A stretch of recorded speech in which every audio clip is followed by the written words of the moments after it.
السلام علیکم دوستانو، تاسو بیا هم ښه راغلاست وایم. هیله ده چې ټول به روغ جوړ یاست. موږ هم شکر دی د الله په فضل و کرم سره جوړ یو. که چیرې تېر بلاګ مو لیدلی وي نو تاسو ته به معلومه شوې وي چې موږ د اوړي په رخصتیانو کې کرواسیا هیواد ته راغلي یو. که چیرې تېر بلاګ مو نه وي لیدلی نو زر لاړ شئ زما چینل کې وګورئ.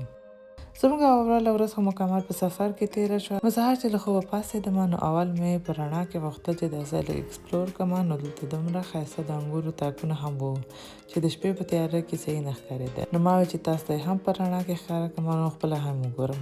فکر کوم چې په دې سیمه کې د انګورو تاکونه او د انځر ونې ډېرې دي، ځکه چې هر خواته چې ګورم نو دا ډېر لیدل کېږي. لږ داسې اکسپلور کولو نه بعد مې بیا سهار ناشته تیاره کړله. دا چې د سیمه اکثره ویلاګانې لري او هر څوک دې سیمې ته راځي نو عموما د سهار ناشته خپله تیاروي.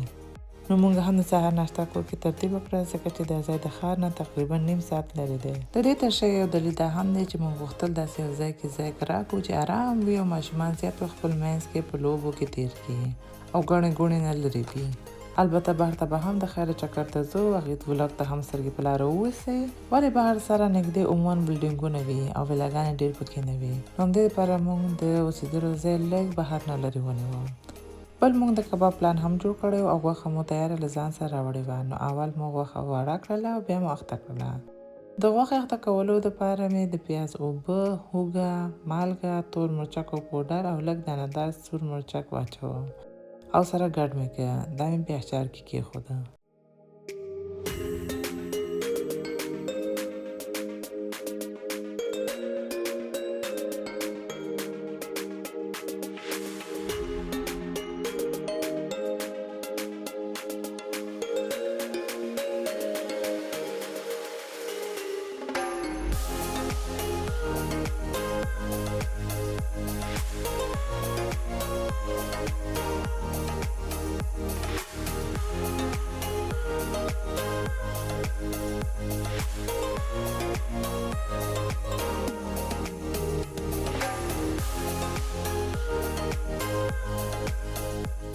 ورپسې مې بیا کوفته هم اخته کړله. کوفته مې په یو کاسه کې واچوه، بیا مې دغه ادانه کباب والا مساله هم پرې واچوه.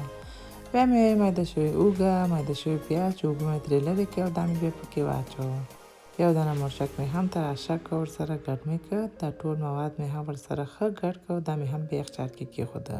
البته کباب مونږ په همدا ورځ نه بلکې سبا دپاره اخته کړو، تر څو هغه وخته پورې غوښه ښه صحیح اخته شي او خورکۍ مې هم لا رسېدلې نه وه، نو هغه به هم ورسېږي. بیا په ګډه سره کباب جوړ کړو.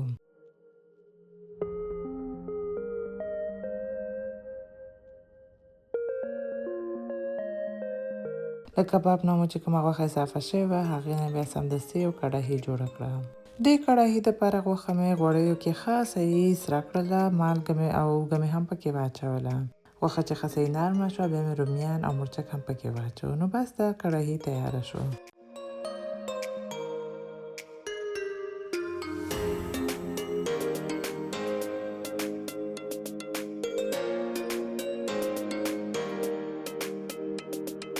په دا ورځ زموږ برنامه دا وه چې په کور کې به پول پارټي کوو، ځکه چې وروڼه مې هم راغلي وو. نو ماماګانو خوریینو له اوبازي نه او لمبا نه ښه خوند واخیسته. دوی چې تر څو ستړي کېدل نو ما ورته زر یو پاسته هم جوړه کړله، ځکه چې لمبا نه بعد انسان وږی کېږي. نو ما ویل چې د دوی دپاره دستي او اسانه یو څه جوړ کړم. نو اول مې غوښه اخته کړله، د هغې دپاره مې غوښه واړه کړله. د دې په سر مې د چرګ د غوښې مساله، اوږې پوډر، لیمو، مالګه واچوه. یو څو دقیقو دپاره مې همداسې پرېښوده چې غوښه د مسالو خوند واخلي.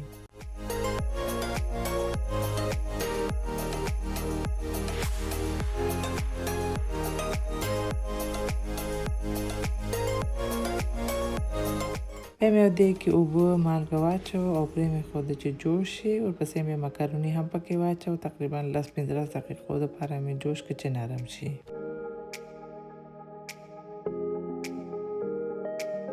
تر هغې مې بیا یو بل کړاهي کې غوړي واچول او غوښه مې پکې سره کړله. مکروني چې نرمه شوه بیا مې د پاستا قورمه هم تیاره کړله. دوستانو دا نو د مسافري دیګ و چې هم ژر تیار شي او هم په اسانه وي او هم د ټولو خوښ وي. په دې کې یو نیم شی راسره و هم نه، ولې بیا هم خو خوندور پاستا جوړه شوې وه.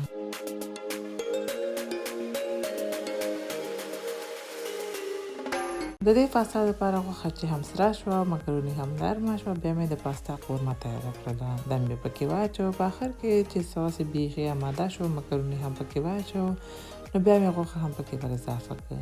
بیا دا پاستا تیاره شوه. پاستا یو هغه خواړه نه دي چې د ډېرو خوښېږي او ډېر په اسانه او کم وخت کې تیارېږي. نو ما هم همدې دپاره دا تیار کړم.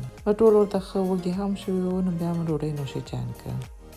تر ماښام پورې ټول ښه ولمبېدل او خپل ساعتونه یې تېر کړل. ماښام نه بعد بیا ووتو او همدې ځای نه مو لږ دیدن وکړه او یو نیم شی مې چې په کار و هغه هم واخیسته. دوستانو هیله ده چې د دې سفر دا ولاګ مو هم خوښ شوی وي. که مو خوښ شوی وي نو دا ویډیو لایک کړئ، خپل دوستانو سره شریک کړئ. که زما چینل مو سبسکرایب کړی نه وي نو سبسکرایب هم کړئ. ښه وخت ولرئ. الله پامان.